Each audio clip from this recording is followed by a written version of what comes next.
But who gives a This is the better one.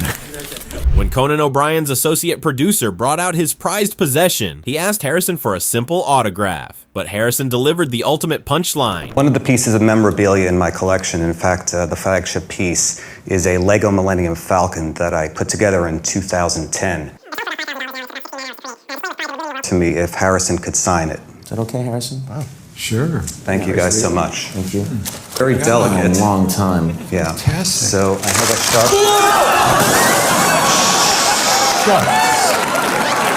While the producer watched 60 hours of his life shatter all over the stage, Harrison didn't even flinch. He just picked up a broken piece and gave the most Harrison Ford response possible. You're okay? Thank you. No, this is make it much more valuable. Okay. Now is when we hear a muffled shot and a body falling. Gentlemen. Hey, here's your pen. Nobody disrespects Harrison Ford's iconic movies more than Harrison Ford himself. He treats his legendary career like a part-time job, and his co-stars know it better than anyone. Just ask Mark Hamill. For instance, we were doing the scene where it was right after we got out of the trash compactor, and I'm looking in continuity and I said, well, wait a second, this is right after we got out of the trash compactor. Shouldn't my hair be all wet and matted with schmutz all through it? And he turns to me and says, hey, kid, it ain't that kind of movie.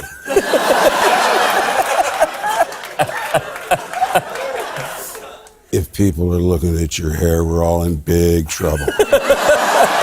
Even when Hollywood begged him to return for the Blade Runner sequel, his motivation was brutally simple. Ridley said, would you be interested? I said, How much? show me the money. Harrison has the rare gift of delivering the most savage line in the room without raising his voice. That I've done Star Wars, now this feels good, I'm gonna keep going. What's the master plan? Become rich and famous.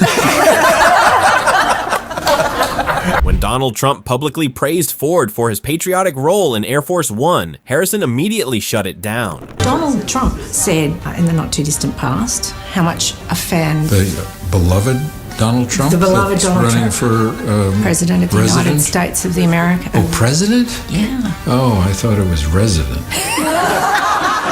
He said he was a fan of you, that he loved the way you stood up for America in Air Force One. Get off my plane. It's a movie. And he liked Donald.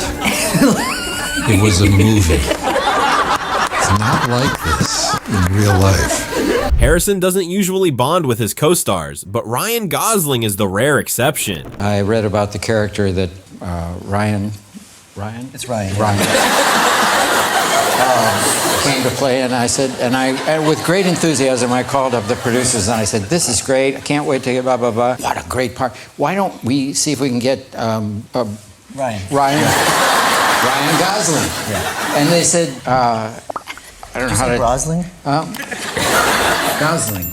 Brian, yes. Good. You guys got Ryan, that. You got that on tape? Ryan Gosling. And I said, why don't, this is a great part for Ryan Gosling.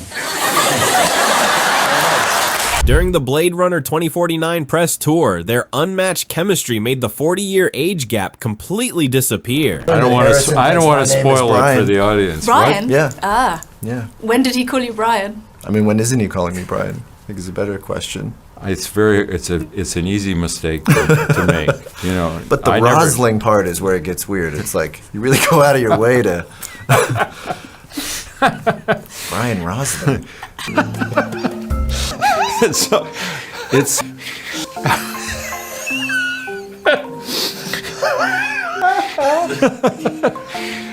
look, Harrison loves committing to a bit, especially his legendary decade-long feud with Chewbacca on Jimmy Kimmel's show. You're so full of How did he get in here? Did you? We've had issues in the past, and I thought it would be nice to get you together, you know. What happened between you? He knows what he did. She was my wife. You Wookiee sack of You're either on my side or you're on his side. Well, no. I'm out of here. No, really. No, I really didn't mean to. I'll see you in hell. When Jimmy Fallon asked Harrison to pierce his ear on national television, Harrison didn't hesitate, but his bedside manner was exactly what you'd expect. Because he's one of the coolest people in history and I want to be like him, I've asked Harrison Ford to pierce my ear. What's the worst thing that could happen to me? Could I get an infection? Nah. No. You could bleed to death. That's God. There was supposed to be 2 of these. This is a topical anesthetic. There's supposed to be 2 of us, but... Why are you doing it?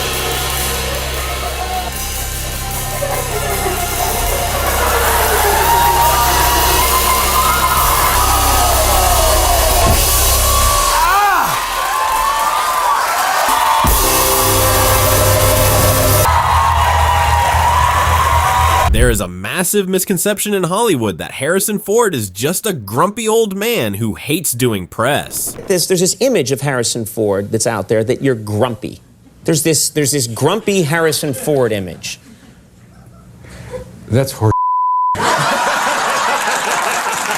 When he goes on podcasts where the FCC isn't watching, you get the real unfiltered Harrison. What can you say on a podcast? You can say anything you want. Anything you like. When you star in the greatest adventure franchise in cinematic history, the legendary John Williams score follows you for the rest of your life. That damn music follows me everywhere.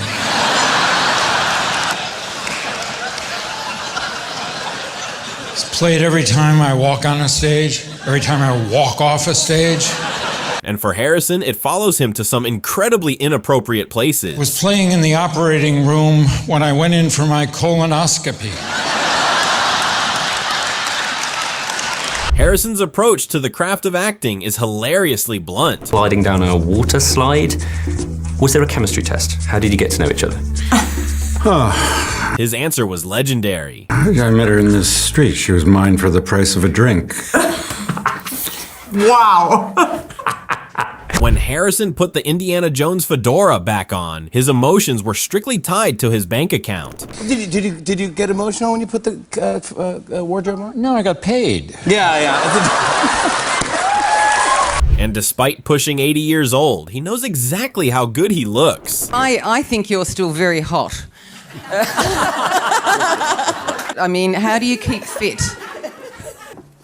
Blessed with this body.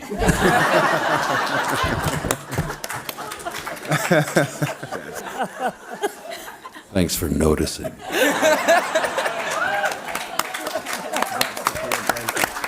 There is nothing Harrison hates more than overly obsessed movie nerds asking him hyper-specific trivia questions about props he used 40 years ago. Well, the bullwhip in the original film belonged to the stunt coordinator and was made by David Morgan in Washington State. It was 8 feet in length and was made of casting with a 12-plate overlay. They were most often 10 feet and had red high falls at the ends. What was the color of the original whip's fall? Who gives a If you want to see Harrison's comedic timing at its absolute peak, look no further than the infamous broccoli joke. So this guy's working in the produce department at the grocery store, and a lady walks up and she says, "Excuse me." He says, "Yes." She says, "Where's the broccoli? I can't find the broccoli." After the worker tells her they are completely out, she comes back a second time. He says, "No, ma'am, we're fresh out of broccoli. I have some tomorrow morning." Goes back to work. A couple of minutes later, this woman walks right up in his face and she says, "How come I can't find any broccoli?" This is where Harrison's delivery goes from good to legendary. He says, "How do you spell cat?" He says, like in catastrophic. She says, C-A-T. He says, "How do you spell dog?" Like in dogmatic. She says, D-O-G. He says, "How do you spell like in broccoli?" She says, "There is no f***ing broccoli." He said, "That's what I'm trying to tell you, lady." Harrison is part of the Star Wars universe. He constantly runs into fans trying to impress him. Are you a big Star Wars fan? Very much so. Check it out. Hey there. Oh my goodness. But he has a built-in radar for people who have absolutely no idea what they are talking about. Are you a big Star Wars fan? Huge Star Wars fan, yes. Who's your favorite character? I have to go with Padme. Who's your favorite character? Hi, Harrison. Hi. Oh my God! Oh my God! Now, who's your favorite character? Han Solo? Now you got it. Oh my God! Well done. Harrison's ultimate piece of life advice is incredibly simple. If you were to give one piece of advice, Only one. only one, to somebody that you really care about, I do care about them. what would it be? Stay off the internet. Seeing Harrison Ford get emotional is rarer than a solar eclipse, but behind that grumpy exterior is a guy who genuinely loves his fans. Can I just say, on behalf of all the fans, thank you. It's been such an adventure. We love you so much. I don't want to make you blush or anything, but you mean the world to us, and thank you. That's all I have to say. And I must say to you, thank you sincerely. It means the world to me. Is that the face of regret, or is that just kind of, I really hurt my hand? No, that's the face of, oh, I'm in deep doo-doo.